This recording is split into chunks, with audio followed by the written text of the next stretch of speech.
Assalamualaikum warahmatullahi wabarakatuh. Saya Ahmad Ansori, NIM 106200077, HTN 6C. Baiklah, di kesempatan hari ini saya akan mencoba mengulas tentang subjek dan objek hukum acara pidana. Subjek hukum adalah segala sesuatu yang dapat memperoleh hak dan kewajiban dari hukum. Yang dapat memperoleh hak dan kewajiban dari hukum hanyalah manusia. Jadi manusia oleh hukum diakui sebagai penyandang hak dan kewajiban atau sebagai subjek hukum.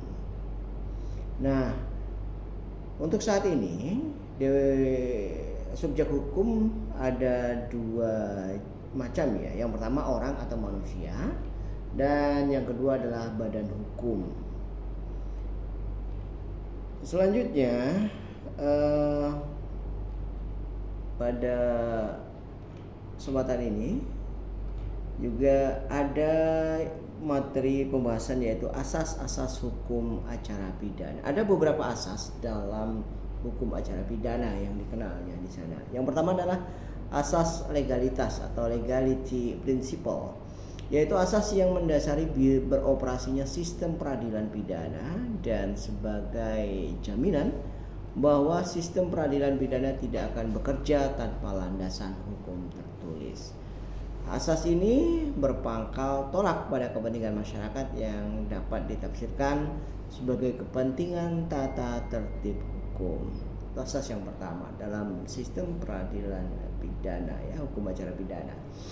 Yang kedua adalah asas kelayakan atau kegunaan ya, yaitu asas yang menghendaki bahwa dalam beroperasinya sistem peradilan pidana menyeimbangkan antara hasil yang diharapkan dengan biaya-biaya yang dikeluarkan. Itu asas yang kedua, yaitu asas kelayakan atau kegunaan. Artinya dipertimbangkan, harus diseimbangkan ya antara biaya yang dikeluarkan dengan beroperasinya sebuah sistem peradilan dalam perkara. Ya, asas yang ketiga adalah asas prioritas ya, atau priority principle, yaitu asas yang menghendaki sistem peradilan pidana mempertimbangkan aktivitas-aktivitas yang perlu didahulukan. Misalnya menyelesaikan perkara-perkara yang dinilai membahayakan masyarakat atau yang menjadi kebutuhan yang mendesak. Nah, yang asas yang ketiga ini adalah mendahulukan mana yang memang menjadi prioritas atau yang penting. Ada perkara-perkara yang memang menjadi prioritas dan harus didahulukan, maka asas ini berlaku ya. Selanjutnya adalah asas proporsionalitas. Nah, asas ini menghendaki sistem peradilan dalam menegakkan hukum pidana itu berdasarkan pada proporsional antara kepentingan masyarakat, kepentingan negara, kepentingan pelaku, dan juga kepentingan korban. Jadi memang semua kepentingan-kepentingan itu harus dipandang secara proporsional sesuai dengan takarannya masing-masing ya. Selanjutnya yang kelima adalah asas subsidiar. Oke. Yaitu asas yang menerangkan bahwa penerapan hukum pidana yang utama dalam menanggulangi kejahatan, tapi sanksi hanya merupakan alternatif kedua. Dengan asas ini berarti sistem peradilan pidana dapat membuat penerapan hukum pidana jika hal itu sudah tidak ada pilihan lain. Nah, artinya jika ada pilihan lain maka sebaiknya tidak diterapkan hukum pidana ini. Jika yang penting tujuan untuk menanggulangi kejahatan itu bisa terwujud ya. Karena hukuman itu tidak diprioritaskan, tetapi yang menjadi prioritas adalah penanggulangan kejahatan itu sendiri. Kemudian asas yang keenam adalah asas kesamaan di depan hukum, equality before the law ya. Jadi asas yang menerapkan bahwa setiap orang harus diperlakukan sama di depan hukum. Tidak ada pilih kasih ya antara satu orang dengan yang lain gitu. Semua di mata hukum sama, baik masyarakat biasa, baik pejabat, bahkan sampai ke level tertinggi ya, siapapun di mata hukum sama kedudukannya. Itu dia ada 6 asas yang dikenal di dalam sistem peradilan hukum acara pidana ya. Nah, selanjutnya yang menjadi pokok bahasan adalah ada beberapa ilmu bantu dalam hukum pidana. Nah, ini biasa dikenal ya, dalam hukum pidana ada beberapa ilmu yang menunjang yang menjadi ilmu bantu dalam hukum pidana. Yang pertama adalah ilmu logika. Di dalam menangani sebuah perkara pidana, seorang penegak hukum harus mempelajari prinsip-prinsip yang sistematis, logis, dan rasional, sehingga mampu mengkorelasikan antara alat bukti yang satu dengan yang lain, yang dapat menilai suatu kewajaran tentang sebuah peristiwa.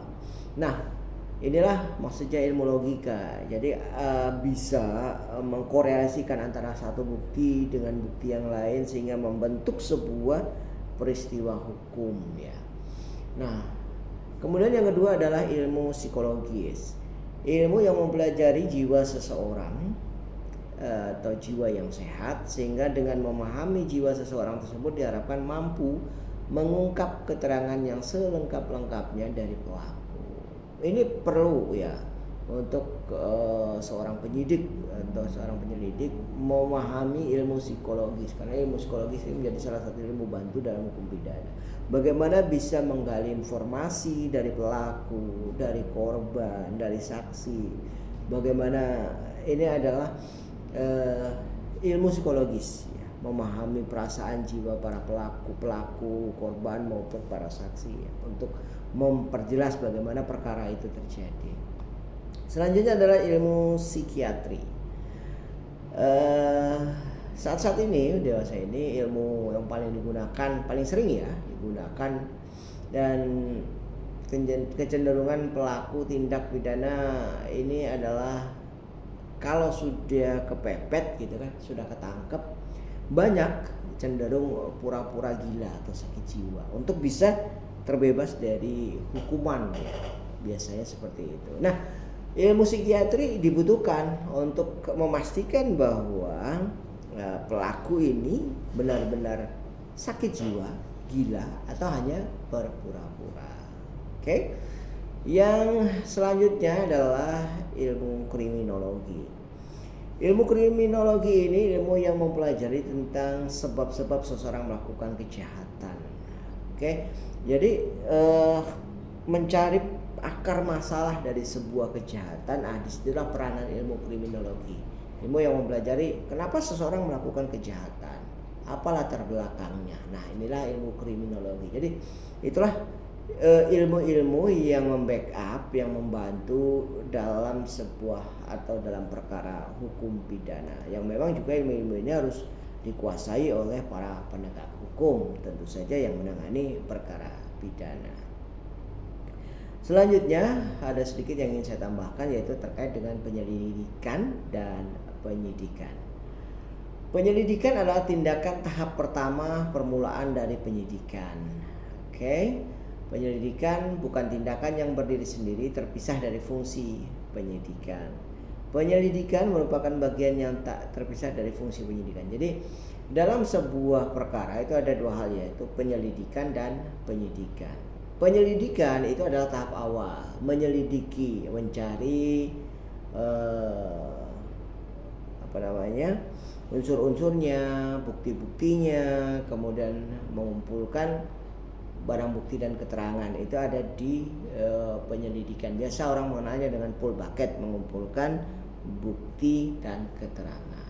Nah, selanjutnya setelah dilakukan penyelidikan, kemudian dilaksanakan gelar perkara dan ditemukan adanya unsur pidana, maka selanjutnya dinaikkan tahapnya menjadi tahap penyidikan. Nah, di tahap penyidikan ini biasanya sudah ada tersangkanya, sudah ditetapkan tersangkanya, sudah konstruksi perkaranya sudah terlihat, bukti-buktinya sudah ada, minimal sudah ada 2 alat bukti yang cukup, kemudian menetapkan tersangkanya. Nah, ini adalah proses penyidikan.